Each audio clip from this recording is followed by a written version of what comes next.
Ok. Parashat Vayikra. Leilui Nishmat, ce shiur il est offert Leilui Nishmat. David ben Mesaouda, Baruch haba. Gabi Mecha bat Esther, Gabriel ben Esther, René Chai ben Mazal, pour la Refoua Shelma du Rav Eliou ben Fradi, Naomi Simcha bat Rachel, Mathilda Noya bat Angel, Zari bat Phoebe, et Zivou Gagoun Vetar de Jenny bat Étoile, Michael ben Chantal, Yehuda ben Levana. Je m'avais dit pour la Parnassa et la Hatzlacha de Milen Esther bat Mazal. Bezrat Hashem, et encore et toujours pour la Hatzlacha Nochayalim, et pour que reviennent très vite les otages. Ok, on entame le Sefer Vayikra, le troisième de la Torah. Ça va vite, hein? Ça va, on n'a pas le temps de respirer, on est déjà au troisième Sefer, et donc on rentre dans la partie... c'est bien traduit, ils appellent ça le Lévitique en français.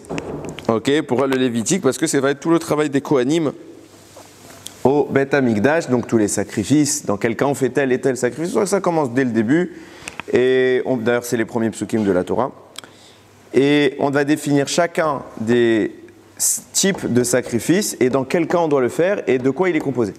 Ok? C'est à peu près ça tout le long du texte. Ok, on va s'arrêter sur les premiers psukim. Je vous dis d'avance, ça va faire mal à la tête aujourd'hui. Ah, vous avez déjà mal? On est deux, ça tombe bien. Baruch Hashem. Mais bon, Bezrat Hashem, on va essayer que ce soit des mots de tête constructifs. Vayikra el Moshe, premier pasuk, hein. Vayikra el Moshe, il a appelé Moshe.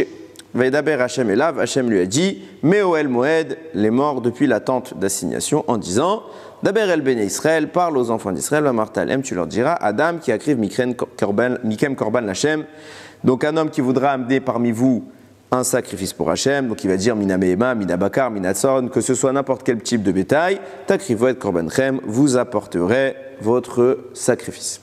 Ok. C'est un sujet sur lequel on revient souvent, tellement il y a eu de l'encre qui a coulé dessus. C'est le premier mot, Vayikra. Quand vous allez Bezrat Hashem Shabbat, regardez dans le Sefer Torah, vous allez voir que le mot Vayikra, il contient une petite lettre, le petit Aleph du mot à la fin, ça s'écrit Vayikra, ça se termine par un Aleph. Vous avez l'écriture normale, vous avez la ligne normale, et en petits caractères, vous allez avoir ce Aleph-là. Et évidemment, il y a énormément d'informations dessus. Et on va se rendre compte que ce format réduit-là, il est évocateur d'une notion profonde, très profonde, qui est afférente à la création du monde et de l'objectif de ce pourquoi Kadosh Baruch Hu, il nous a placés dans ce monde-là. Alors, pour faire simple, le premier regard qui est porté sur cette petite lettre-là, c'est que Hachem ici appelle Moshe. Et quand on appelle quelqu'un, il y a plusieurs manières de le faire. Par exemple, quand il parle à Bil'am, qui est un rachat, il écrit sans le Aleph, le même mot sans le Aleph. Il lui est apparu soudainement. Et là, ça témoigne quelque chose de méprisant. Ça veut dire quand on surprend quelqu'un, on ne prend pas la peine de l'avertir de notre arrivée, c'est que ce n'est pas quelqu'un d'important. Quand on prend le temps de convoquer quelqu'un, c'est qu'on lui accorde tout de même une certaine importance. Moshe, lui, c'est écrit Vayikra, donc on lui accorde de l'importance. Moshe étant l'homme le plus humble de l'histoire, il ne se juge pas apte à tant d'importance. Que Hachem lui accorde de l'importance, Moshe ne le conçoit pas. Donc quand lui, il a écrit, il n'a pas voulu écrire le Aleph. Pour être comparé à Bil'am, un monsieur qu'on a croisé dans la rue, on l'a abordé, pas plus. Hachem a voulu qu'il écrive le Aleph, donc Moshe l'a écrit en petit caractère. Ça, c'est juste pour témoigner un petit peu de la modestie de Moshe Rabbeinu. Maintenant, on va apporter vraiment une analyse qui est plus profonde et je suis obligé de revenir sur des sujets que j'ai déjà évoqués, qui sont de l'ordre du Sod, de la Kabbalah. Donc, ceux qui ont déjà écouté Baruch Hashem, ce serait une chazara, et même, c'est des sujets qu'il faut répéter pour bien les maîtriser, et on n'est pas sûr d'un jour d'arriver à les maîtriser. Donc ça coûte rien de le rappeler. Ok. Quand on regarde, je vais essayer de synthétiser, et ce que je vais dire maintenant, comprenez bien, c'est très réducteur de la vérité. Ok. C'est beaucoup plus complexe que ça, mais juste on va donner les grandes lignes. Ok. On va essayer je suis obligé d'introduire pour expliquer pourquoi ce Aleph est écrit en petit, du moins une des explications qui sont apportées. Ok, quand vous regardez la Briat Haolam, la création du monde, là-bas il y a Rabbi Yehuda dans le Midrash, il remarque, il dit, il n'y a pas écrit que la nuit soit ou que le jour soit. De façon plus générale, la notion du temps n'est pas évoquée.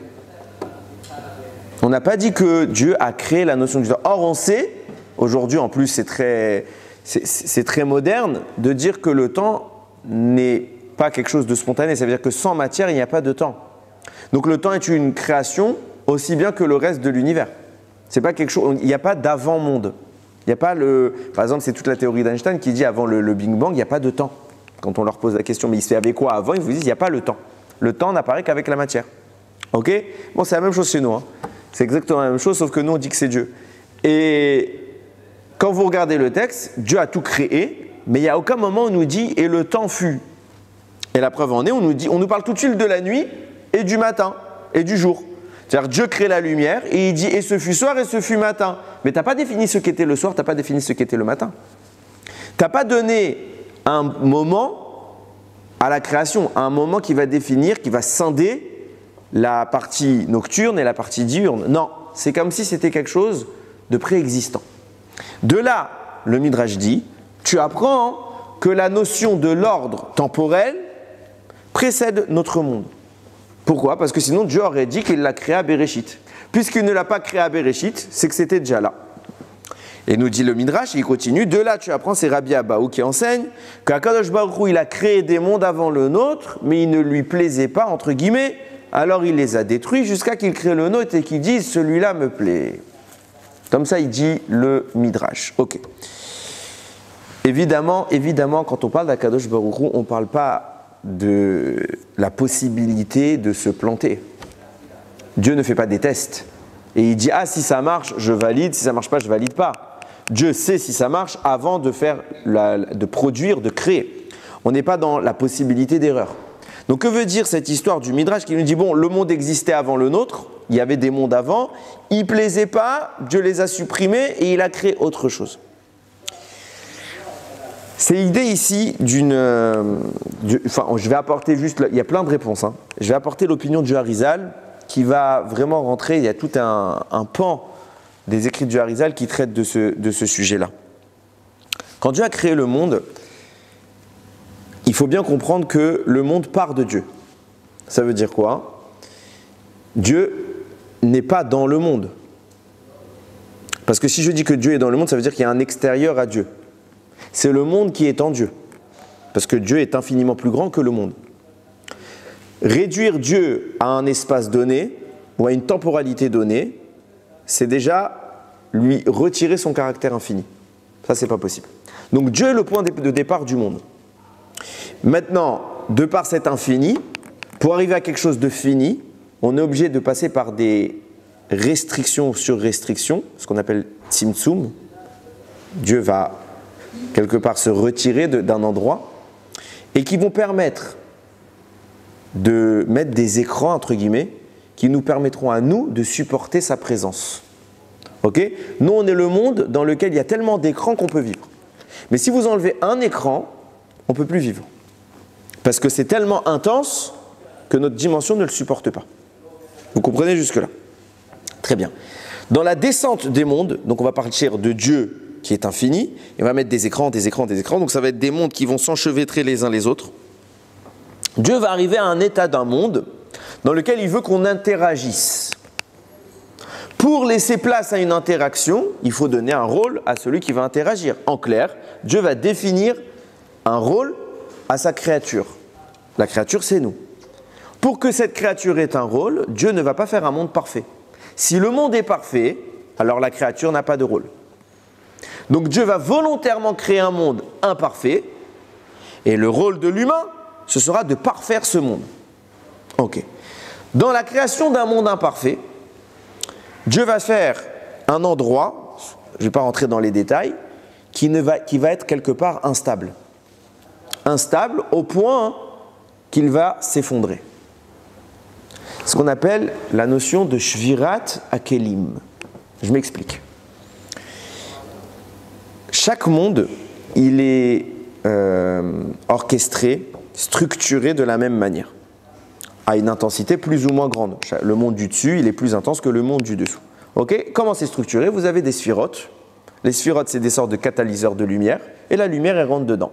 La sphira permet à la lumière d'être reçue et d'être modulée et orientée vers le monde après elle. Ok. Maintenant, la sphira, ce qu'on appelle un keli, qui est un récipient qui va recevoir cette lumière, il faut qu'il soit capable de supporter l'intensité. Si vous rentrez, c'est à l'image d'un ballon à Mavdil Ben Kodesh Lechol, vous prenez un ballon gonflable pour enfants, si vous le remplissez d'eau, à un moment, si on n'arrête pas de remplir, il explose. Ok, parce qu'il a une contenance. Et bien c'est exactement le même principe qui va se passer dans ce niveau de la création. Dieu va créer des kélim, mais volontairement, il ne va pas leur donner la capacité de recevoir toute la lumière qu'il a à leur donner.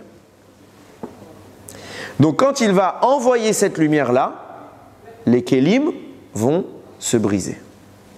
Les récipients ne vont pas supporter, les sphirotes vont quelque part se disloquer. Ok?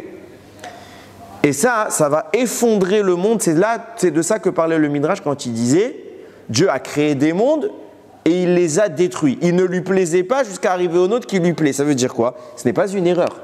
C'est une destruction volontaire. C'est un monde volontairement imparfait. Donc Dieu il ne lui plaît pas parce que Dieu veut la perfection. Mais il attend de nous une réparation dans ce monde. Donc comment ça va se profiler? Le monde en question va, par la brisure, va connaître une défaillance qui va nous amener à créer des sous-couches de monde. Je m'explique. Quand on parle de défaillance, on parle d'imperfection. Quand on parle d'imperfection, on parle de traces de mal. S'il n'y a pas de mal, il n'y a pas d'imperfection. Le mal est toujours le défaut. Ok? Quand quelqu'un est malade, c'est qu'il y a un défaut dans le corps.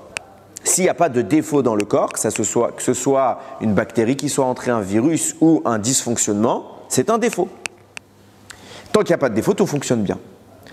Donc les mondes d'en haut n'ont pas de défaut. Ce monde-là a volontairement eu un défaut. Ce défaut, il est insinué dans la Torah quand on va parler des descendants de Esav. La Torah précise « Ve'ele amelachim asher malchou be'eretz Edom » voici les rois qui ont régné dans la terre de Édom. Lifne meloch melech livne Israël, avant que ne règne un roi pour Israël. À ce moment-là, Akadosh Baruch Hu était en train d'insinuer, sens simple, les enfants de Esav, sens profond, la racine du mal. La racine que Dieu a volontairement placée dans le monde et que nous, on doit résorber. Maintenant, comment ça fonctionne? Sachez qu'un Kéli, il a 3 couches. Ok? Je vais vous bombarder de notions. Donc retenez ce que vous pouvez. Un Kéli a 3 couches, extérieure, interne et intermédiaire. Ok? Pnimiyut, Chitzoniyut, et au milieu, c'est le Emtsa, ce qui est au milieu. Vous suivez. Ces 3 couches-là, si le Kéli explose, eh ben, toutes les couches explosent. On ne parle pas d'une explosion partielle, on parle vraiment d'une décomposition. Donc ces 3 couches-là, quand elles vont se briser, plus vous êtes vers la pureté, plus vous êtes intérieur. Plus vous êtes vers l'extérieur, moins c'est pur. Donc il va se passer que quoi? Puisque vous avez 3 couches, les 3 couches elles vont tomber en fonction de leur état de sainteté. Les couches internes vont tomber au plus haut niveau, les couches intermédiaires au 2e niveau, les couches externes au 3e niveau. Il y avait l'endroit d'origine, 1er niveau de chute, 2e niveau de chute, 3e niveau de chute, en fonction des 3 niveaux des kélim. Ok? Ça va permettre la création qu'Akadosh Baruch Hu met en place, c'est le monde qu'on connaît aujourd'hui. Je m'explique. Dieu va, après cela, une fois que les débris sont présents, il va faire l'immense partie de la réparation. Il va créer un endroit qui s'appelle Atzilut. Peut-être vous avez déjà entendu parler de ça. Atzilut, c'est un monde extrêmement saint. Ça, c'est Hachem qui l'a mis en place, mais il n'est pas complètement réparé. Il a encore des résidus. Les morceaux qui sont tombés vont créer les 3 mondes d'en dessous. Bria pour les kélim, la partie intérieure des kélim. Yetzira pour la partie intermédiaire des kélim. Asiya, notre monde, pour la partie extérieure des kélim. Ok? Donc on a 4 mondes. Atzilut, Bria, Yetzira, Asiya. Atzilut, c'est l'endroit où la réparation se fait. C'était l'endroit d'origine et maintenant on répare. Hachem a fait l'essentiel de la réparation. Les mondes inférieurs sont les résidus qui sont tombés. C'est pour ça, oui. Il y a 4 mondes par kélim. Il n'y a pas qu'une fois 4 mondes. Si, il y a 4 mondes et tous les kélim, la partie intérieure des kélim est tombée dans le monde Bria, de tous les kélim. La partie extérieure. Mais ce n'est pas complètement faux ce que tu dis, parce que chaque monde, il est subdivisé en 4 mondes, qui est subdivisé en 4 mondes, qui est subdivisé à l'infini. On se limite à ce que notre cerveau est capable d'appréhender. Okay, c'est pour ça que nous disent Rachamim, le mot Bereshit peut se lire Béchéhérit. Bereshit veut dire au commencement. Les mêmes lettres forment le mot Béchéhérit qui veut dire avec un reste. Dieu a créé le monde avec un reste. C'est quoi le reste? C'est ce qui s'est effondré du monde d'avant. Dieu l'a récupéré pour le remoduler et nous permettre de créer ce monde. Hatzilut, et ce qui n'a pas été réparé, c'est Bria, Yetzira, Asiya. Vous suivez? C'est clair? J'espère. Ok. Maintenant.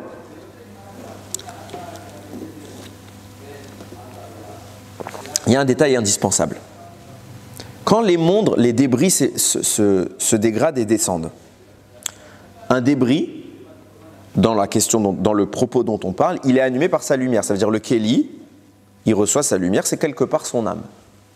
S'il s'effondre, ça veut dire qu'il se passe quoi? La lumière s'en va, elle remonte comme nous. Après 120 ans, notre Neshama s'en va, et qu'est-ce qui se passe avec notre corps? Eh bien, il se détériore. Mais nous, on croit en quoi? On croit en Triyat HaMetim. On est d'accord, on croit en la résurrection des morts. C'est une promesse d'Akadosh Baruch Hu. Elle est écrite dans la Torah. Un des exemples où on voit qu'il y aura Triyat HaMetim, c'est la Shira. On chante quoi tous les jours? Az Yashir Moshe. Ainsi, Moshe a chanté et Ashir Azot. Sauf que Yashir, ça ne veut pas dire il a chanté, ça veut dire il chantera. Donc s'il chantera, alors qu'il a déjà chanté, c'est qu'on parle d'un autre chant. Viendra un temps, Moshe, à nouveau il chantera. Ah, mais Moshe il est mort. Preuve de là que Moshe reviendra. Ok? Donc nous on croit à cette idée de Triyat HaMetim. Pour qu'il y ait une Triyat HaMetim, il faut que le corps puisse être régénéré. Si le corps a totalement disparu, comment on pourrait parler d'une régénération? On parlera d'une recréation, d'un clone, mais pas d'une régénération. Pour pouvoir régénérer le corps, il faut que son essence n'ait pas totalement disparu.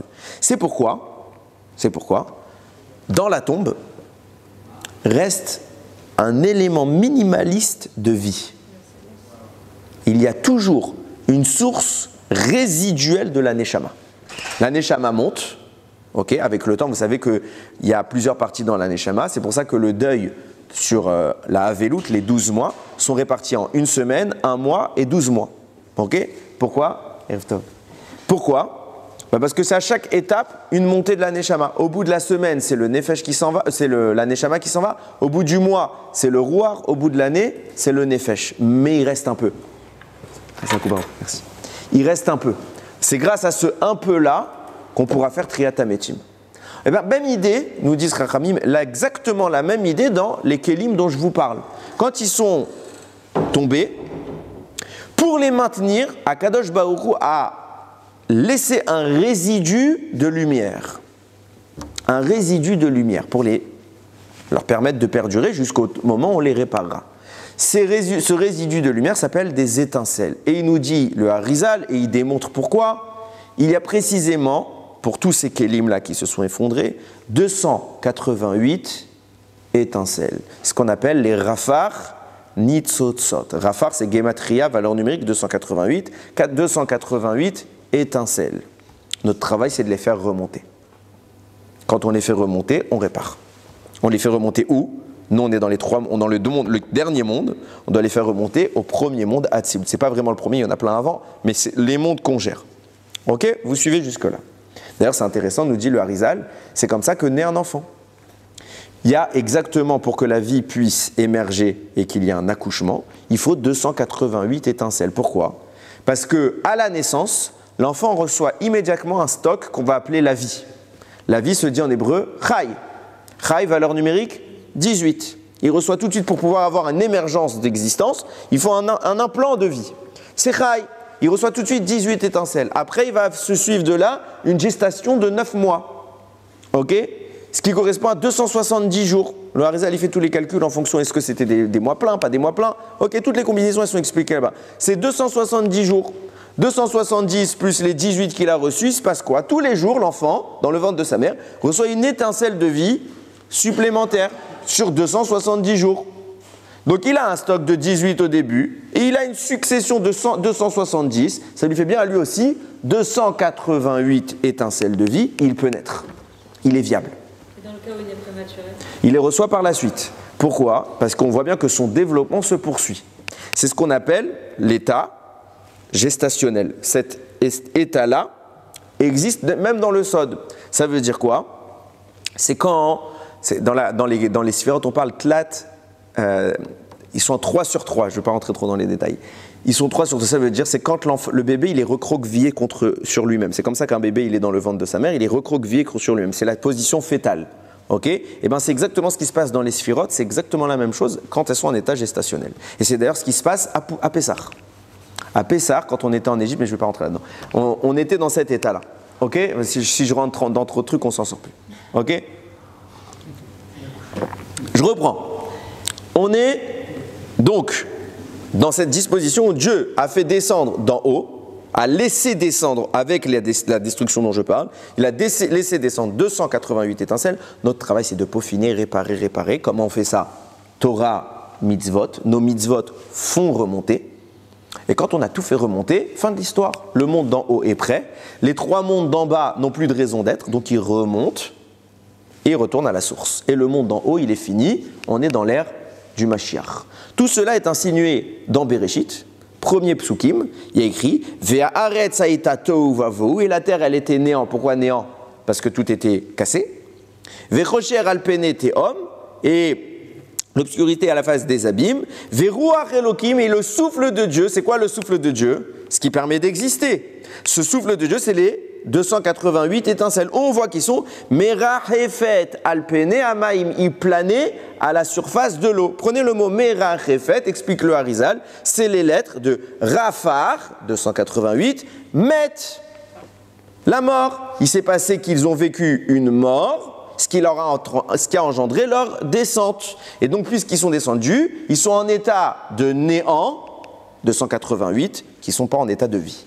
Et notre travail à nous, c'est de les ressusciter de façon, bien sûr, imagée. Vous avez compris? Vous me dites si vous n'avez pas compris. C'est clair? Maintenant, on peut commencer le cours. Nous dit le Kisser Rachamim, qui est un commentateur sur le Chumash, il explique, sache que tout ce que je viens d'expliquer là, c'est le but de Moshe dans notre paracha. Regardez. Comment on appelle ce petit Aleph dont je vous ai parlé au début? On l'appelle Aleph Ze'ira. Pas Katan, on dit Ze'ira. C'est quoi? C'est de l'araméen. Ça veut dire le petit Aleph. Le maître rapporte, il existe dans la Torah, et vous l'avez sans doute remarqué, des fois c'est écrit, bon la majorité de la Torah elle est écrite en caractère normal, mais il y a des endroits où la Torah elle est écrite en petites lettres, comme le Aleph ici. Et il y a des endroits où la Torah elle a des grandes lettres. Première lettre de la Torah, Bet de Bereshit, il est écrit en grand format. Shema Israël, le Shin et le Echad, le Dalet du Echad sont écrits en grand format. Il y a plusieurs endroits comme ça dans la Torah. Le maître dit, quand tu regardes toute la Torah écrite, je parle, ok, il s'avère que tu trouves toutes les lettres de l'alphabet, au moins une fois, elles sont écrites en petites. Les 22 lettres de l'alphabet. Et pareillement, toutes les lettres de l'alphabet, au moins une fois, elles sont écrites en grand format. 22 lettres toutes petites, Aleph, Bet, Gimel, et pareil pour les 22 lettres en grand format. Toute la Torah, elle est normalement écrite, sauf ces 22 lettres, donc c'est un total de 44, où c'est pas comme ça que la Torah le rapporte. Le Zohar explique pourquoi. C'est quoi ces endroits dans la Torah où vous voyez des grandes lettres, et ces endroits dans la Torah où vous voyez des petites lettres? Eh bien, c'est exactement tout le propos que je vous ai introduit. À savoir, les grandes lettres font référence à quoi? À un monde qui est grand, beaucoup plus grand que le nôtre. Lequel?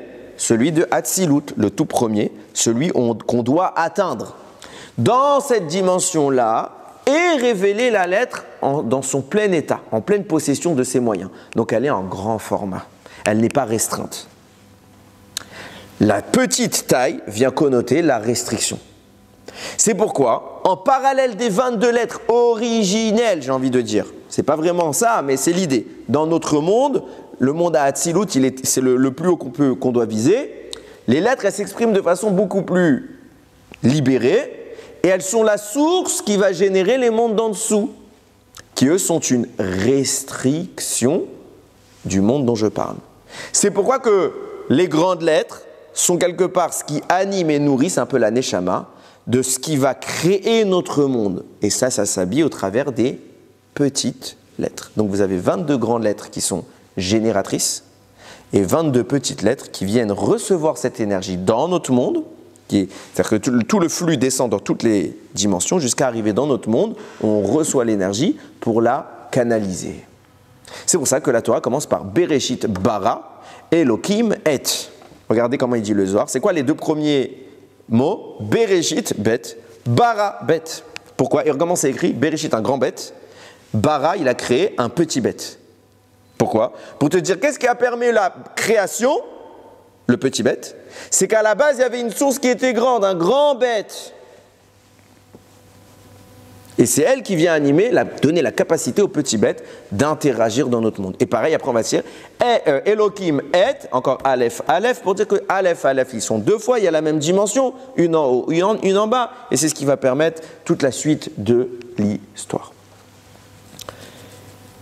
Ramim nous dit comme ça. C'est le Kisser Ramim, encore, je reprends son propos. Il explique. Où est-ce qu'on voit qu'on change d'un monde à l'autre de notre vivant? Toutes les semaines, c'est ce qu'on appelle le Shabbat.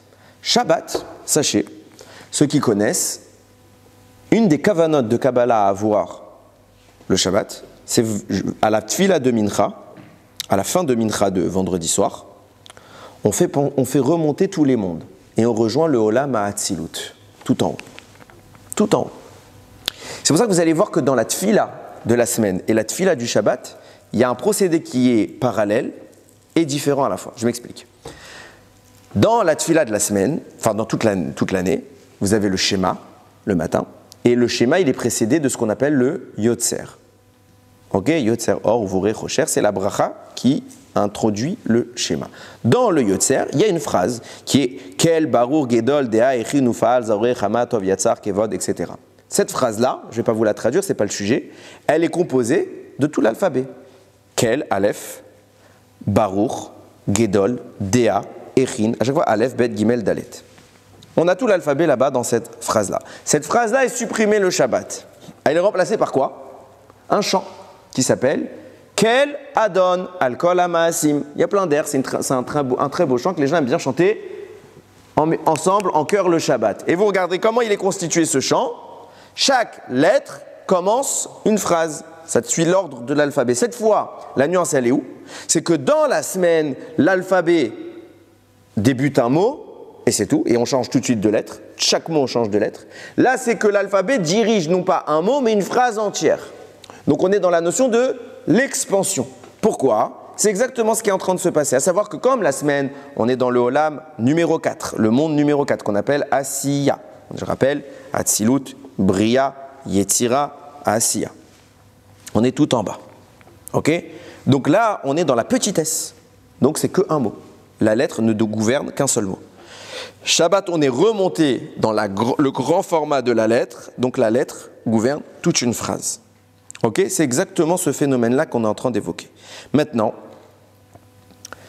nous dit le Kisser Rachamim, c'est pour cela que la lettre Aleph, qui est écrite en grand format dans la Torah, je vous ai dit, chaque lettre est écrite une fois en petit format, une fois en grand format. Le petit format, c'est le Vaïkra dans Moshe Rabbeinu, quand Hachem l'appelle. Aleph à la fin. Qui est porteur du grand Aleph? Adam Arishon. Adam Arishon, c'est écrit dans Divrei Hayamim. Le Divrei Hayamim va relater toutes les générations. Et donc, on commence par le premier homme de l'histoire. Adam, le premier pasouk du texte, c'est Adam.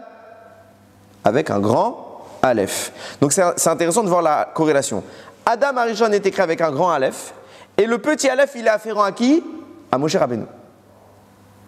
Et il vient caractériser quoi? La modestie de Moshe Rabbeinu. Qu'est-ce qui est en train de se passer, nous dit le Kisser Rachamim? Adam Arishon, il a été créé dans le monde tout en haut, avant la faute d'Adam Arishon. Où est-ce qu'il était? Au Gan Eden. Et c'est cette dimension dont je parle. Donc il a été créé dans le grand format. Mais par sa fierté, son arrogance, il a fauté. À l'inverse, Moshe Rabbeinu, il a été créé tout en bas de l'échelle, dans notre monde à nous. Il n'a pas connu le Gan Eden à la naissance. Il a connu notre monde. Donc il écrit dans le petit format. Mais par son humilité et sa modestie, Moshe Rabbeinu, du petit Aleph, il va remonter strate par strate pour revenir à l'état d'Adam Arishon, au grand Aleph. C'est ça toute la différence entre les deux hommes, c'est que Adam Arishon, lui, naît tout en haut, dans le Gan Eden. Il en est chassé par la faute. Moshe Rabbeinu naît tout en bas, dans le Olam Asiya. Et qu'est-ce qui se passe? Akadosh Baruch Hu l'appelle.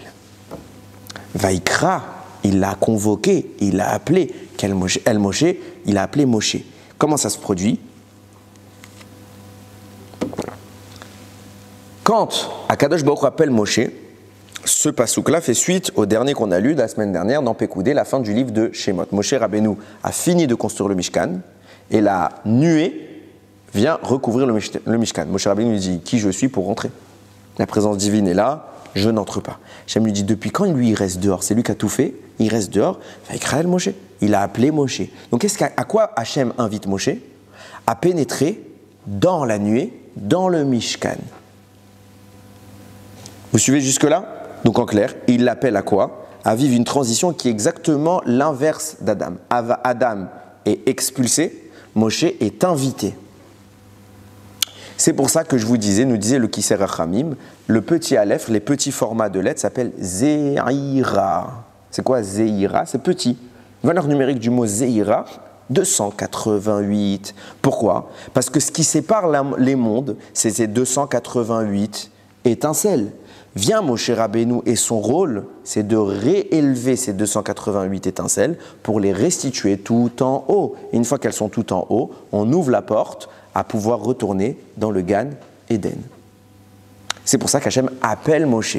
Et quand il est appelé, on fait référence à cela par un Aleph, la lettre Aleph, Zeira, pour dire qu'il est le petit qui fait celui qui est la petitesse, qui fait remonter les 288 pour atteindre la grandeur. Voilà la transition qui est appelée à vivre Moshe Rabbeinu. Une élévation phénoménale. On continue. Pour aller plus loin, le Mégalé Amoukot, il explique comme ça. Il dit, puisqu'Hachem appelle Moshe, quand est-ce qu'il l'a appelé? Au moment du Mishkan. Donc Moshe comprend que le Mishkan est un événement dont l'entrée, celle qu'il est en train de vivre, est réparatrice, mais elle donne accès à quoi? À la grandeur. Il était le petit Aleph, maintenant il s'oriente vers le grand Aleph. Donc il dit, Ribono Shel Olam, c'est un moment où il faut qu'on demande quelque chose à Hachem, on peut tenter quelque chose. Je veux quoi? Je veux refournir l'accès, mais pas à titre individuel, pas que à moi. J'aimerais que tout le monde ait à nouveau accès à l'état qu'a connu Adam Arishon, l'état des lettres dévoilées, les grandes lettres de la Torah. Et donc il demande à Hachem, laisse-moi entrer en Eretz Israël. Pourquoi Moshe Rabbeinu veut rentrer en Eretz Israël? Pour voir les montagnes, pour voir la plage? Non, Moshe a un plan qui est très précis, à savoir, puisqu'Adam Arishon avait cette grandeur-là et qu'il l'a perdue et que ça fait descendre toutes les étincelles dont je parle, Moshe veut les restituer à leur place. Et ça, il peut le faire qu'en Eretz Israël. Pourquoi? Parce que là, il a créé un Mishkan. Et dans ce Mishkan, il est convoqué à suivre un procédé opposé à celui d'Adam Arishon. Maintenant, le Mishkan, il est temporaire. L'objectif, c'est le Bet Hamikdash, l'endroit final, sur Yerushalayim, qui est le cœur du système. Moshe Rabbeinu dit à Akadosh Baruch Hu, laisse-moi rentrer en Eretz Israël et je construis le Bet Hamikdash. Comme ça, je ne me concentre plus d'un Aleph petit, j'exprime le Aleph grand. Et je retourne à Adam Arishon. Hachem lui répond non. Pourquoi? Ravlach, il lui dit, c'est suffit ce que tu as déjà. Qu'est-ce que tu as déjà? Viendra un être qui a une étincelle de ta Neshama et qui s'appelle Shlomo Améler. Shlomo Améler, c'est le fils du roi David. Et c'est lui qui va construire le premier Bet Hamikdash. Lui construira et toi tu atteindras les grandes lettres. Quand est-ce qu'on voit ça? Parce que le mot Shlomo, c'est les mêmes lettres que les Moshe. Pour Moshe. Qu'est-ce qu'on est en train d'expliquer ici? On est en train de dire que quand Shlomo va bâtir le Bet Hamikdash, il va être investi d'une aura qui émane de Moshe Rabbeinu. Et quand lui construira, Moshe bénéficiera. Maintenant, on a un problème. C'est que Moshe Rabbeinu, sans chas v'shalom, dénigrer qui que ce soit, n'a besoin de personne pour grandir. Moshe Rabbeinu est l'homme qui a connu toute la Torah. Aucun homme dans toute l'histoire, ne rattrapera Moshe. Personne. De dire que c'est Shlomo Améler qui va quelque part transmettre à Moshe l'héritage des grandes lettres, ça n'a pas de sens. Puisque déjà de son vivant, Moshe est le plus grand homme, alors je ne vous parle même pas une fois qu'il est mort. Parce que la Gemara nous dit, tzadikim bemitatam nikreim chaim. Ils sont appelés vivants les tzadikim quand ils sont morts. Parce qu'ils accèdent à une manifestation du divin qui est supérieure. Ils sont encore plus grands. Qu'est-ce que Moshe a à attendre du roi Shlomo? Pourquoi le Beth Amikdash, Hachem, c'est ça la réponse à Moshe Rabbeinu. Je veux rentrer. Et Hachem lui dit, non, tu ne rentreras pas parce que Shlomo, il va te donner ce que tu attends. Non, Shlomo ne va rien lui donner. Shlomo ne va rien donner à Moshe. Alors qu'est-ce qu'on est en train d'expliquer ici? C'est quoi cette question Moshe Rabbeinu il pose? Il a une attente. Et la réponse qu'Akadosh Baruch Hu lui donne. Et vous allez voir que c'est là que ça commence à devenir à peu près cohérent. Nous dit le Zohar. Il y a dans le Zohar, là-bas, dans le Zohar Hadash, sur le début, là-bas, il explique toutes les portes qu'il y a dans le Gan Eden. Il y a 7 portes, si je ne me trompe pas, c'était 7, ouais. Il y a 7 portes, et il explique chaque porte, comment tu peux y rentrer. Une des portes qui est au Gan Eden, c'est celle qui est décrite dans la Torah, celle qu'aujourd'hui on n'y a pas accès, c'est là que Adam Arishon est sorti. Cet endroit est gardé par des kérouvim, 2 anges qu'on appelle les chérubins, et qui gardent l'entrée. Tu peux passer toute ta vie devant, tu ne la vois pas. C'est pour ça que personne ne sait où est-ce qu'est le Gan Eden. Impossible à repérer, il est rentré dans une couverture spirituelle, impossible de le trouver. Là-bas nous disent Rachamim, quand quelqu'un se présente là-bas, à cause de la faute, aujourd'hui on ne peut plus y rentrer vivant. Quand la Neshama arrive pour entrer au Gan Eden, parce que l'objectif après 120 ans veut aller au Gan Eden, là-bas se trouvent les 2 malachim. Et ils font un test. Si la Neshama, elle est apte à entrer, alors ils la laissent passer. Si elle n'est pas apte, elle est brûlée sur le moment. C'est ce qu'on appelle le Gehinam. D'où vient ce feu?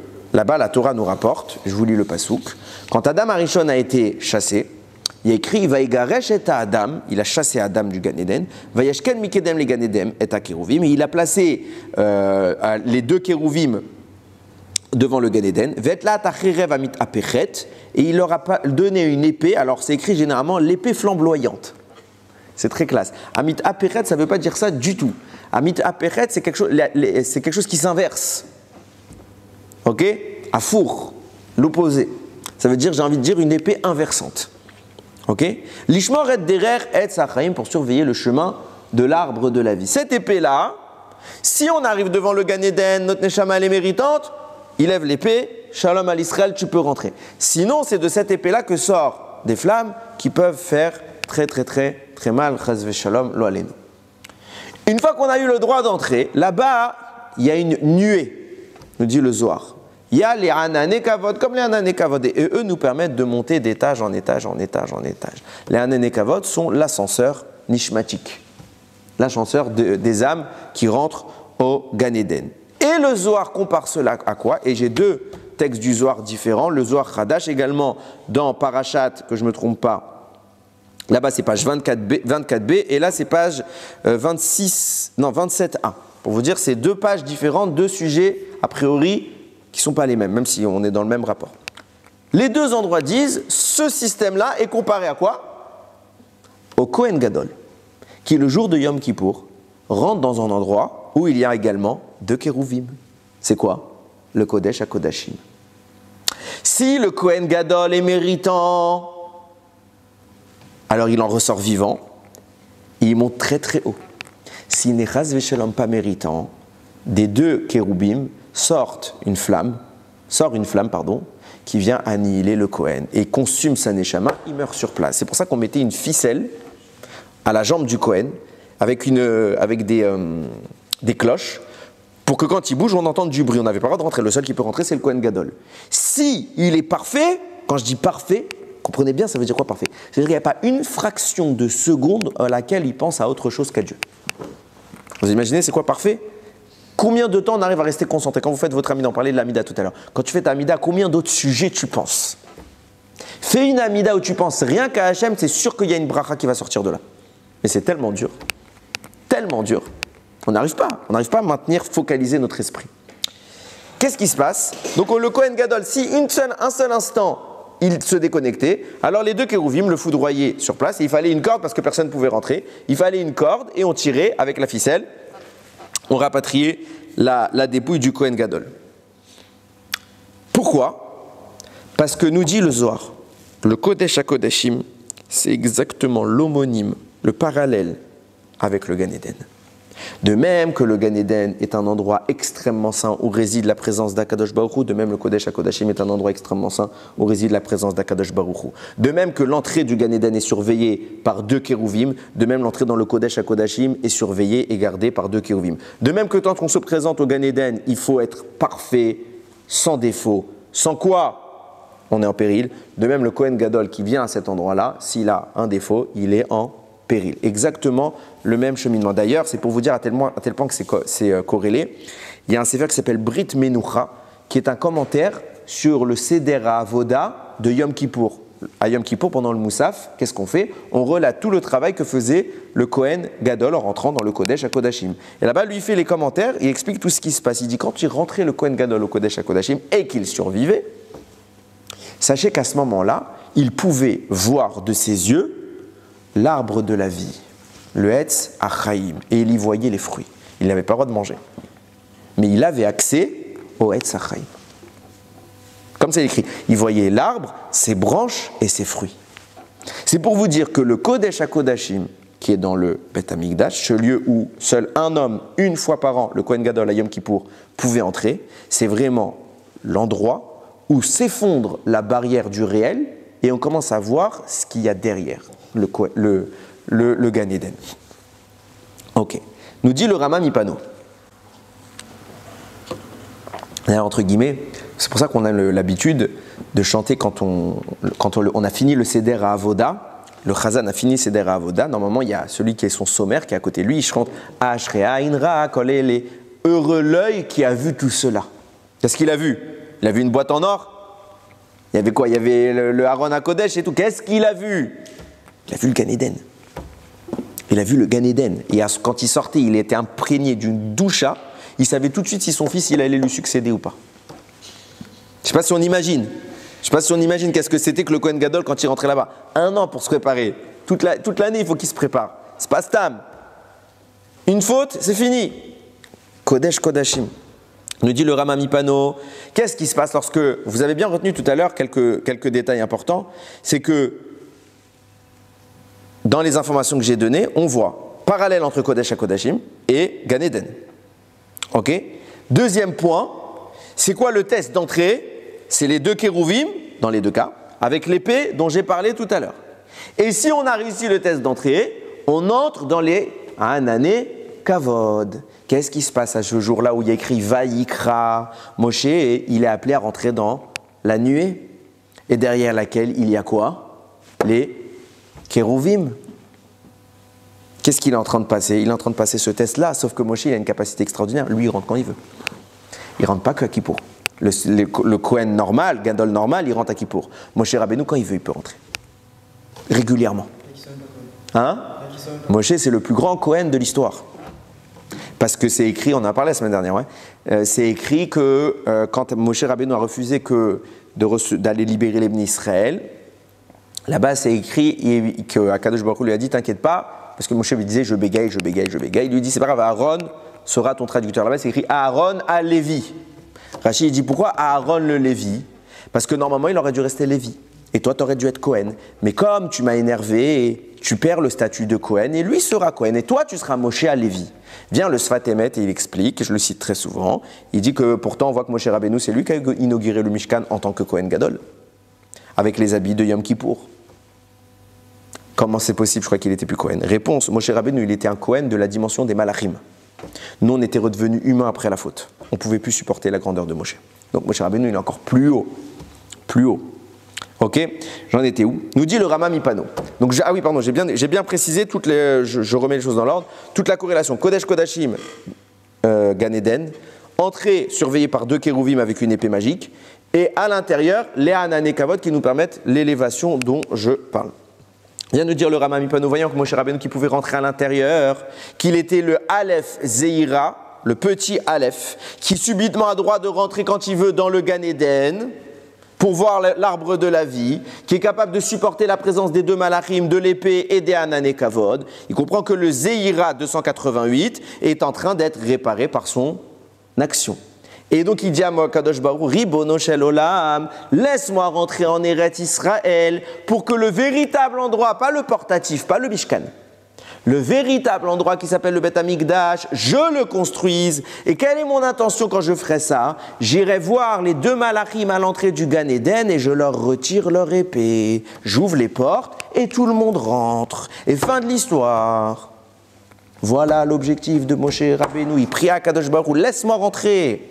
Laisse-moi terminer le travail. Tu me montres maintenant. Tu as commencé à me montrer, comme ça il lui dit. Tu as commencé à me montrer. Laisse-moi finir. J'ai vu ce qui peut se passer. Laisse-moi finir. Kadosh Baruch Hu lui dit non. Shlomo.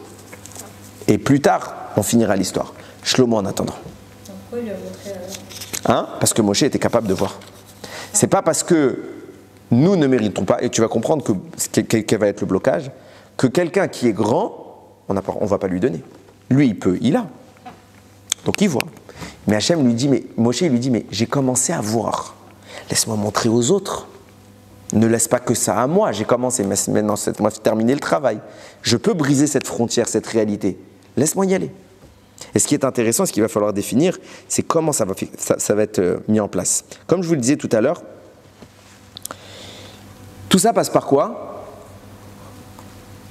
C'est un changement de monde quand le Kohen Gadol il rentre dans le Kodesh HaKodashim. Il passe dans le Gan Eden.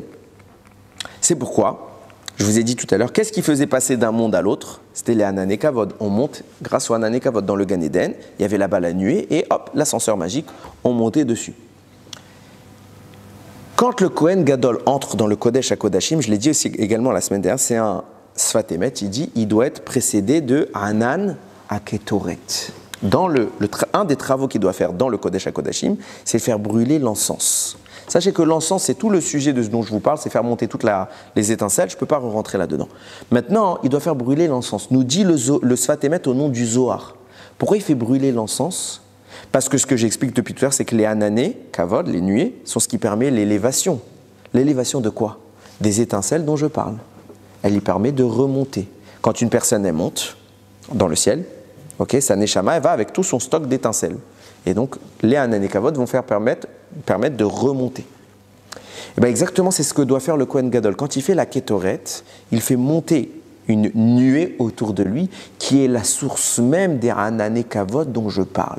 Pourquoi il doit faire cette nuée-là? Il doit être complètement dans la fumée de la Ketoret parce qu'il est en train de changer d'endroit, de changer de monde. Il entre dans une dimension totalement différente. Et puisqu'il a accès à cette Ketoret-là, à cette nuée, alors il est comme dans le Gan Eden dans lequel il y a cette nuée et il fait monter toutes les étincelles avec cela.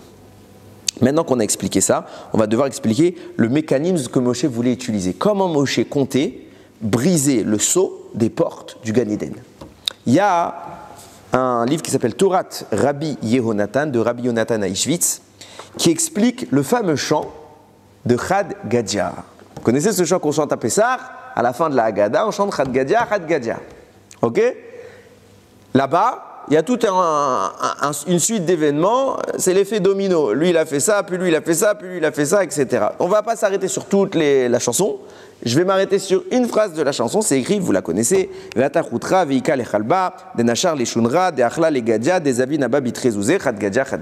est venu le bâton, il a frappé le chien, qui avait mordu le chat, qui avait mangé le chevreau, que mon père avait acheté pour 2 pièces.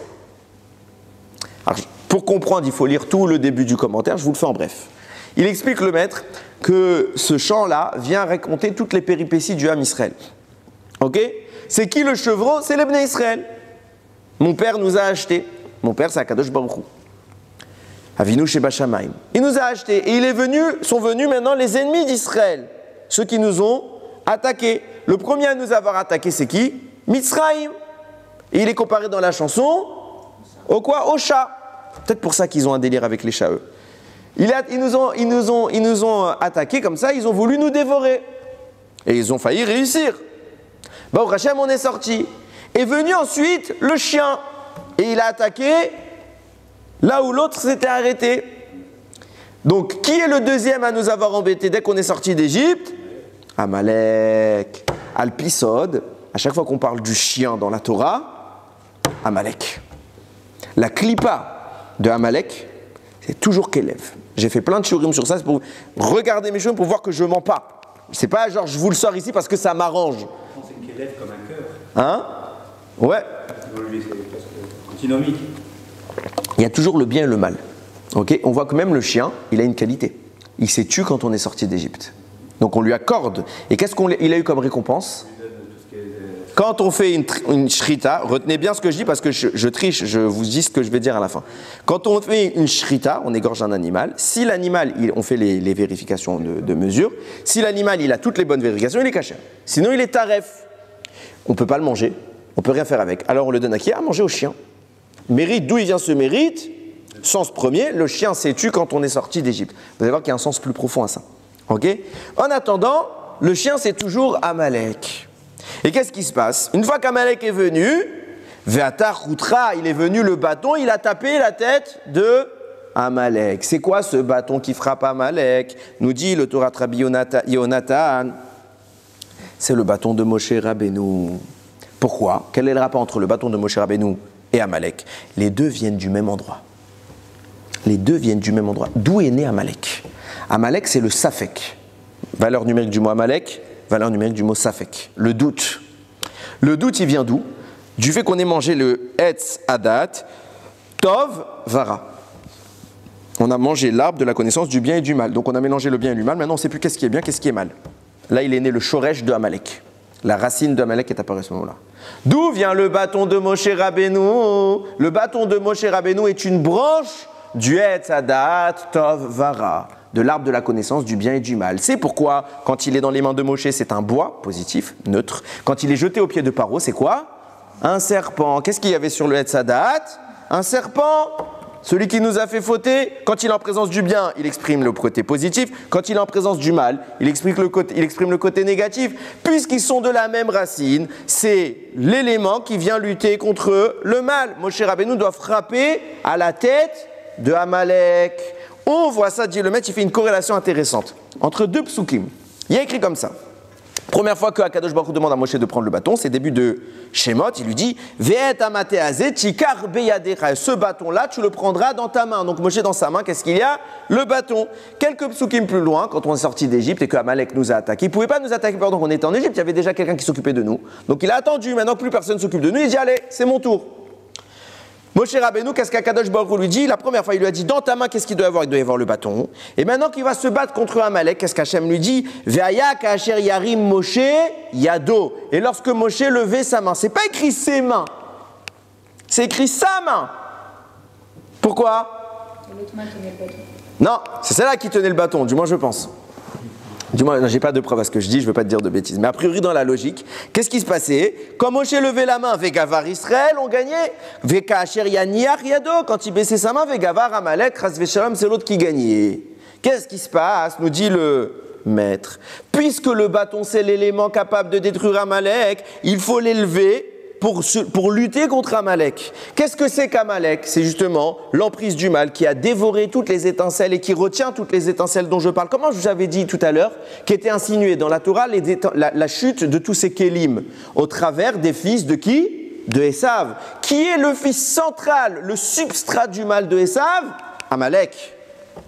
Donc les enfants d'Esav sont le piège à cette lumière, à ces 288 étincelles. Qu'est-ce qu'il faut faire? Il faut l'élever. Quand Moshe il lève sa main, qu'est-ce que ça témoignait? Ça témoignait que les Israël ils étaient focalisés sur Akadosh Baruch Hu, ils sont en train de faire un travail spirituel, ils sont en train d'élever le spirituel. Alors qu'est-ce qui se passe? Amalek est vidé de toute la substance qui le nourrit. Alors quand Moshe lève la main, on gagne. Pourquoi? Parce que ce bâton-là vient faire exactement le travail d'extraction des étincelles volées par Amalek. Ils sont de la même origine. Amalek vient symboliser le mal, le bâton vient symboliser l'absorption du bien. Et Kacher Yaniach, et quand Chas Veshalom, Moshe Rabbeinu baissait les bras, alors c'est la preuve que notre travail n'était plus spirituel. Donc on n'est pas en train d'enlever à Amalek la lumière, donc il gagne. On lui laisse ses forces, tu lui donnes de l'essence. On gagne pas, Chas Veshalom. Maintenant, qu'est-ce qui se passe?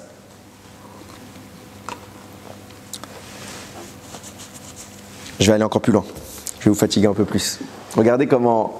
Je vous avais dit qu'aujourd'hui je fais mal à la tête. J'étais chaud, bouillant ce matin. Je suis très fatigué maintenant, mais c'est pas grave. Qu'est-ce qui se passe ici? Moshe Rabbeinu, il a l'intention, il a Amalek. Amalek, c'est quoi? C'est la transformation du bien en mal. Il a un bâton dont le rôle, c'est de transformer le mal en bien. Ils sont l'un antithèse de l'autre. Qu'est-ce qu'il va aller faire Moshe Rabbeinu? Il veut dire à Kadosh Baruch, puisque mon bâton, puisque tu m'as exprimé la capacité d'entrer dans ton Mishkan, ma capacité de rentrer au Gan Eden, donc tu m'as donné le pouvoir de réparer et de restituer toutes ces étincelles. Au travers de quoi? De mon bâton. Quand je l'élève, alors je récupère. Laisse-moi prendre ce bâton et ramener toutes les étincelles et j'entre. J'entre au Gan Eden et je brise le sceau définitivement. Je veux vivre et c'est exactement ce qui se passe. Moshe Rabbeinu est en train de vivre ce test. Il est avec son bâton devant le Mishkan. Il ne peut pas rentrer. Pourquoi? Parce qu'il y a les malachim, il y a l'épée qui bloque.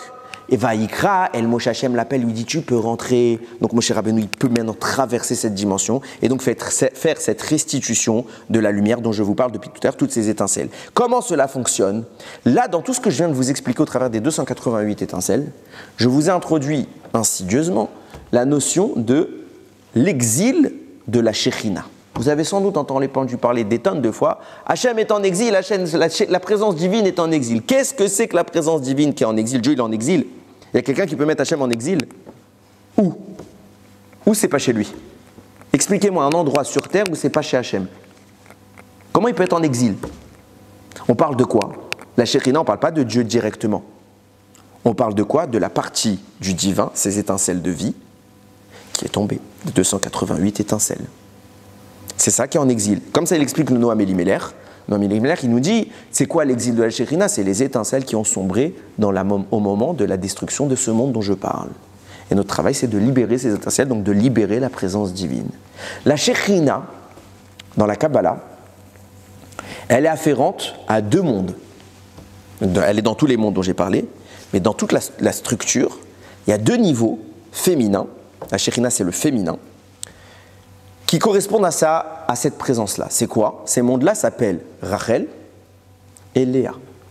On ne parle pas de Rachel, notre maman, et Léa, notre maman. Ok, le personnage, bien qu'elles ont une correspondance. Ok, mais ce qu'on explique là-bas, c'est le monde qui s'appelle Rachel et le monde qui s'appelle Léa. C'est pourquoi on a quasiment toute l'année, à part certains moments, par le Shabbat, les Yom Tov, les Chagim, etc., on a une mitzvah de faire ce qu'on appelle Tikkun Chatzot.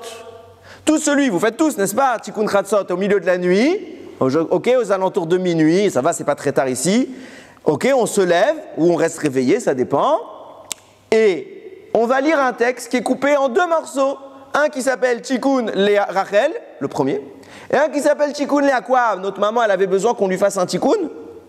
Les femmes de Yaakov, elles avaient besoin qu'on répare quelque chose, elles étaient boiteuses? De qui on parle? On parle de ces mondes-là. On est en train de les réparer. Qu'est-ce qu'on fait? On fait monter les étincelles de la journée. On fait un zivoug. On répare la dimension féminine qui s'appelle Léa, la dimension féminine qui s'appelle Rachel. Ok, vous suivez jusque-là? C'est dans ces mondes-là qu'il y a les 288. Comment on fait cette réparation? On doit l'élever. Qui devait faire ce travail? Moshe. Qu'est-ce qu'il levait? Sa main. Quand il levait sa main, il vidait Amalek, il faisait remonter tout ça. Donc quand vous prenez le mot Rachel, quand vous prenez le mot Léa, quand vous prenez le mot Yad, pour faire remonter, vous avez précisément 288. Tout le travail de Moshe, c'était vider Amalek du mal. C'est pour ça qu'il prend le bâton, dans Chad Gadia, on raconte ça, il prend le bâton, il tape le chien. Et quand il tape le chien, on élève, on fait ce tikkun-là. Extraordinaire. Maintenant qu'on a compris ça, on va comprendre la réponse d'Akadosh Baruch. Hachem, il entend Moshe lui dire, Vaïkram, Hachem, il lui dit, c'est bon, rentre. Moshe dit, c'est bon, je suis chaud bouillant. On répare. On va au Gan Eden. Qu'est-ce que je vais faire? Mon bâton, c'est la capacité d'absorber les forces du mal d'Amalek. Qu'est-ce que je vais faire? On va aller, nous dit le Zohar. À quoi correspond le bâton de Moshe Rabbeinu? À l'épée, comment elle s'appelait tout à l'heure? Amit Afechet, qui inverse. Pourquoi? Pourquoi ça s'appelle qui inverse? Parce qu'elle inverse le bien et le mal. Elle peut être aussi bien positive, elle peut ouvrir le passage au Gan Eden, ou sinon elle peut nous brûler. Qu'est-ce que c'est que le test? Est-ce que quand on arrive, la Neshama arrive devant cette épée-là, est-ce que devant elle, il y a encore une place pour Amalek? Donc on a laissé des étincelles derrière nous, alors elle doit brûler pour libérer les étincelles. Ou s'il n'y a pas de place pour Amalek, on a toutes les étincelles, elle n'a pas de raison de brûler, elle laisse le passage. Mon cher Rabbeinu veut prendre son bâton et le confronter à l'épée les malachim devant l'entrée du Gan Eden. Comme ça, il compte ouvrir la porte du Gan Eden. Et quand il viendra son bâton contre l'épée des malachim, qu'est-ce qu'il va faire? Le bâton va transmettre toutes les nitzotzot, réparer notre monde. Fin de l'histoire. Viens lui dire à Kadosh Baruch Hu. Ça, c'était Vaïkra, le premier passouk qu'on a expliqué depuis tout à l'heure. Maintenant, on va expliquer le deuxième passouk. Daber el Béné Israël. Je vous rassure, c'est pas aussi long.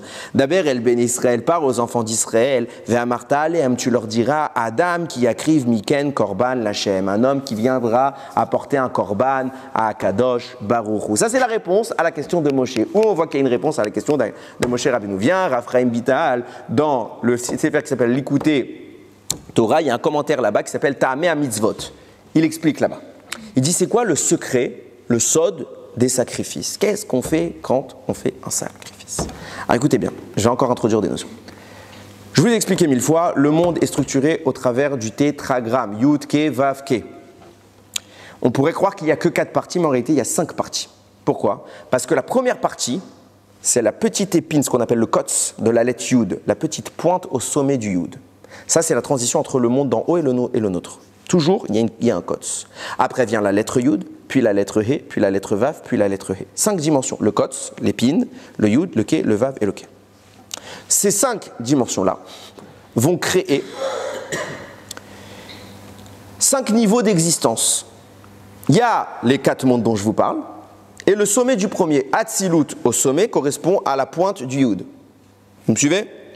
Le Yud correspond à Hatzilut lui-même, le He correspond à Bria, le Vav correspond à Yetzira et le He à Asiya. Vous suivez? Baruch Hashem. Après ça, de ces 5 mondes, va être généré 5 parties dans la Neshama. Notre âme a 5 parties, qui s'appellent Nefesh, Ruach, Neshama, Chaya, Yechida. Ok? Yechida vient du Kotz, la petite épine, qui correspond au sommet de Hatzilut, qui crée Yechida. Chaya vient du Yud lui-même qui correspond à la Hatzilut, Chaya. Le He va générer Bria et va permettre l'existence de la Neshama. Le Vav va générer Yetzira qui va donner l'existence au Ruach. Et le dernier He va générer Asiya qui va donner une existence à Nefesh. Vous suivez? Ok. C'est pour ça que ces 4 mondes-là, ces 5 mondes-là vont générer 5 états d'existence. Le minéral, en partant du bas vers le haut, je ne vais pas vous refaire tout le schéma, le minéral, le végétal, l'animal, l'humain capable de communiquer avec Dieu, les Bnei Israël. Donc vous avez une ligne en haut, le Kotz, avec tout ce qui correspond, le Yud avec tout ce qui correspond. J'ai fait un tableau si vous voulez, mais je ne sais pas si on le verra là. Là, je vous ai mis tout le tableau si vous voulez regarder à la maison pour réviser. Vous avez ici le Kotz, sommet de Hatzilut, Yechida, Kohen. On va expliquer pourquoi j'ai parlé du Kohen, parce que c'est lui qui communique avec Shem. Yud, Hatzilut, Chaya, homme. He, Bria, Neshama, animal. Vav, Yetzira, Ruach, végétal. He, Asiya, Nefesh, minéral. J'ai perdu la moitié des gens, je m'en doute. Ce qui est bien dans la vidéo, c'est qu'ils peuvent faire retour. Il me dit c'est bien parce qu'on fait pause et on revient en arrière. Ok. Maintenant qu'on a tout cela, vous allez comprendre qu'est-ce qu'on fait dans le sacrifice, puisque c'est dans tous ces mondes-là que sont tombées toutes les étincelles dont je vous parle. On va prendre un sacrifice. Le sacrifice, il est composé de tout ce que je viens de vous dire. Il est composé d'une composante minérale. Tous les sacrifices sont accompagnés de sel, qui est un minéral. Il est composé d'une composante végétale. On met du vin, on met de l'huile, on met de la farine, ce qui est du blé. Donc il a le végétal. Animal, l'animal qu'on sacrifie. Humaine, l'homme qui sacrifie, c'est-à-dire l'homme qui vient réparer sa faute et qui est lui celui qui présente le sacrifice. Et d'une dimension qui est capable de communiquer avec le divin. C'est pour ça que je vous parlais tout à l'heure du Kohen. Le Kohen, c'est lui qui vient par sa pensée apporter la touche spirituelle qui va rejoindre les mondes entre eux. Et qu'est-ce qu'on fait? On va brûler tout ça. Et en brûlant tout ça, qu'est-ce qu'on répare? Toutes les dimensions. Donc je vois, puisque le minéral, le végétal, l'animal, l'homme et le Kohen, et le Ben Israël, correspondent à tous les mondes dont je vous parle. À tous les niveaux de l'âme. Tous ces mondes-là, qu'est-ce qu'ils disposent? Des étincelles dont je vous parle. Donc le but d'un sacrifice est de réparer et de faire monter les 288 étincelles vers le ciel. C'est pour ça que c'est une flamme qui monte vers le ciel. À un détail près, il y a une condition sine qua non pour que le sacrifice puisse être fait. Quand on va faire la shrita à l'animal, qu'est-ce qu'on a dit tout à l'heure? On va vérifier si l'animal, il n'est pas taref. Ça veut dire quoi? Il y a plusieurs simanim de cache-route. On va vérifier si les poumons sont pas troués. C'est pour ça que vous entendez khalak, pas khalak, etc. Est-ce que les poumons, ils étaient lisses ou pas lisses? Ok? On va vérifier tout ça. Si l'animal est cachère, on le sacrifie. Sinon, on le jette à qui? Au chien. Viens nous dire, Raphaël Vital, pourquoi c'est possible que quand maintenant moi j'achète un animal, je vais lui faire la shrita, il n'est pas cachère. Qu'est-ce que j'ai fait? Je devais être. C'est pas juste. Pourquoi cet animal n'est pas cachère? Eh bien, c'est ce que je vous explique depuis tout à l'heure. Puisque dans chacun de ces niveaux d'existence se trouvent les 288 étincelles. Il y a des étincelles qui sont réparées, donc elles peuvent monter. Mais les étincelles qui ne sont pas réparées, on peut les faire monter? Non, elles sont encore prisonnières de qui? De Amalek. C'est pour ça que quand je vais faire la shrita, soit l'animal il a toutes les étincelles réparées, donc on peut le sacrifier, il est cachère. Mais si l'animal que je vais sacrifier, on n'a pas encore réparé ses étincelles, à qui on jette la carcasse de l'animal? Au chien. C'est qui le chien? À Amalek. Pourquoi on le jette à Amalek? Parce que Amalek, c'est la preuve que les étincelles n'ont pas été libérées des forces du mal. Si maintenant je tue cet animal et que je vois qu'il est taref, c'est que Amalek en est encore le possesseur. Je ne peux pas sacrifier ça à Kadosh Baruch Hu. Viens, Kadosh Baruch Hu, il répond à Moshe Rabbeinu, t'es génial ton plan. Tu veux faire monter les 288 étincelles, mais c'est pas toi qui dois le faire. Qui doit le faire? Adam qui akriv mikem, un homme qui aborde parmi vous. C'est qui Adam? Adam Arishon, celui qui a tout fait chuter. Pareil, les Bnei Israël au moment du Hegel, toi t'as tout fait ton travail, quoi la kavod, t'étais plus dans le monde au moment du Hegel. Mais les Bnei Israël, ils ont fait le veau d'or. C'est pas à toi de réparer pour eux, c'est à eux de réparer. Toi tu veux tout élever maintenant, mais si tu élèves tout maintenant, qu'est-ce qui se passe? Les étincelles, elles sont encore à Amalek. Tu ne peux pas enlever, toi, les étincelles que nous, on a vendues en esclaves. C'est à nous d'aller les racheter. Donc, Akadosh Baruch Hu dit, je ne suis pas contre la réparation, j'attends la réparation. Mais pas toi. Ce ne serait pas juste que nous mettions en scène la destruction et que, restant les bras croisés, on constate la reconstruction. Celui qui a cassé doit réparer. Et ce n'est pas Moshe qui a cassé. C'est nous. C'est à nous de lutter contre un mec. Pourquoi? Parce que si je t'amène dans un endroit, c'est comme si j'amène quelqu'un, un gars qui est en 6e, je l'amène à la fac de mathématiques, master, le gars il a bac plus 5, et il voit les équations de maths. Qu'est-ce qu'il va faire? Le type il se pend, il pige rien. Mais c'est ça que Moshe voulait faire. Moshe Rabbeinu voulait monter tout le monde là-haut. Mais ils ne sont pas prêts. Ils n'ont pas encore la Havana, ils n'ont pas la compréhension des choses. Laisse-leur faire des sacrifices. Rabotaï, aujourd'hui il n'y a plus de sacrifices. Qu'est-ce qui remplace les sacrifices? La tfila. Les gens, ils n'ont pas compris c'est quoi la tfila encore. Les gens, ils croient la tfila, c'est une récitation. Tu te rends compte ce qui se passe pendant ta tfila? Et je vous promets que tout le texte, toutes les kavanotes de la tfila, c'est ça. Ok? Tu te rends compte ce qui se passe? Et il y en a, ils sont en train de penser à leurs courses, à ce qu'ils vont faire demain, au film qu'ils vont voir ce soir. Pendant la tfila. La majorité du temps, qu'est-ce qu'on fait pendant la tfila? On lit. On fait de la lecture. La tfila, pour beaucoup de personnes, c'est une lecture. Alors, je ne parle pas de ceux qui ne savent pas encore. On est en processus. Mais quand quelqu'un, ça fait 20 ans, il fait cette tfila. C'est une lecture. Tu fais ta tfila, tu coches une option dans ta journée. J'ai été à la synagogue, c'est bon, j'ai fait ma BA aujourd'hui. J'ai fait ma bonne action. La tfila. Aujourd'hui, qu'est-ce qu'on choisit pour faire la tfila? Le chanteur. Je n'ai pas dit Khazan, j'ai dit le chanteur. Pourquoi? On veut un type qui a une belle voix. Mais on regarde si c'est un tzaddik. C'est lui qui fait monter ta tfila. Tu regardes si c'est un tzaddik ou pas. C'est comme si tu prends un taxi, mais le type, il n'a pas le permis. C'est ça qu'on fait. On prend un type, il a une belle voix, il sait bien chanter, mais il ne sait pas prier. C'est pas pareil de chanter et de prier. Amavdil ben Kodesh l'école. Tu les vois, les types. Moi, quand des fois je prie, surtout quand je prie, bon, je ne veux pas dire d'accusation.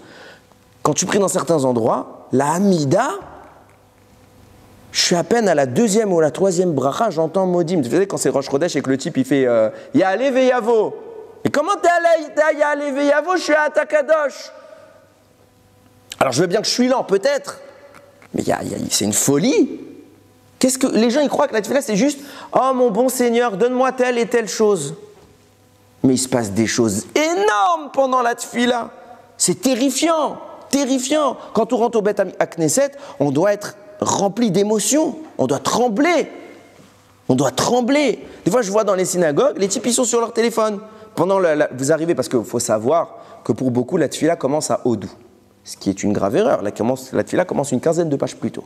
Okay? Et le type qui arrive tôt, généralement c'est des anciens, ils se lèvent tôt, Ils viennent et qu'est-ce qu'ils font pendant que nous on est en train de lire?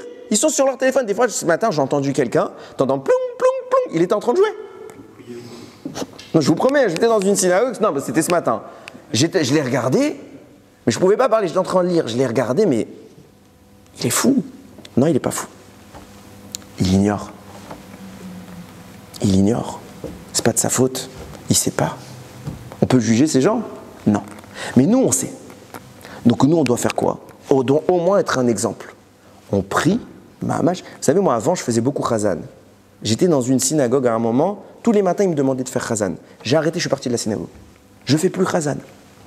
Je ne veux plus. Pourquoi? J'ai pas le temps. Tout le monde te fait. Doucement. Je peux prier. Comment tu veux que je sois Chazan et que je me concentre bien comme je veux sur ma tefila? Je suis débordé par votre temps, donc j'arrête. J'ai dit, je ne veux plus être Chazan. Je ne fais plus du tout Chazan. Plus du tout. À part si vraiment il n'y a personne. Baruch Hashem, au moins je peux prier. J'ai pas envie de dire prier. Je peux travailler. La tefila est appelée Avoda Shebalev. Un travail dans le cœur. Ça s'appelle un travail. On ne pense pas à la carte bleue, au compte en banque, à quoi que ce soit, à ce qu'on va faire aujourd'hui. On pense à se lier avec Hachem. Première étape, on apprend à lire la tefila, bien la lire. Une fois qu'on sait la lire, même si ça prend du temps, on comprend. Et puis après, on va de plus en plus loin. C'est sans fin. Mais sachez que l'importance, c'est quoi? De la tefila vient Mashiach. Moi, je le dis clairement. On le dit dans la tefila. Tishkon Betor Yerushalayim, reconstruire le Bet Amikdash.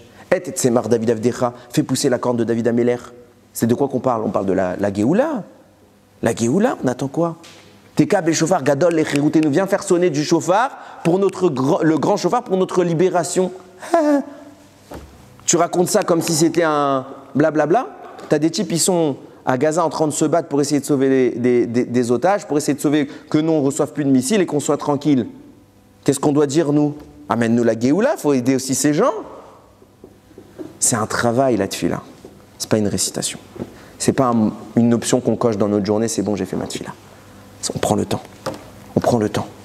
Et même, et c'est ce qu'on disait tout à l'heure, j'ai envie de te dire kol hakavod, même si tu finis 20 minutes après tout le monde, parce que t'es lent,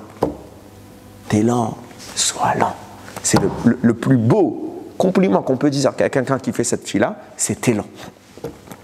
Oui, je suis avec Hachem, je prends mon temps. Je ne suis pas pressé de partir. C'est ça le secret. Rabotaï, on a un travail, mais yom, on peut le faire 3 fois par jour. On doit le faire 3 fois par jour. Et ça n'exclut pas les femmes. Alors même les femmes, elles n'ont pas l'obligation de faire 3 fois par jour, mais elles ont l'obligation de faire au moins 1 fois par jour. 1 fois, mais c'est tellement précieux. Tellement précieux. Tellement on change le monde avec la tefila. Comment on passe à côté?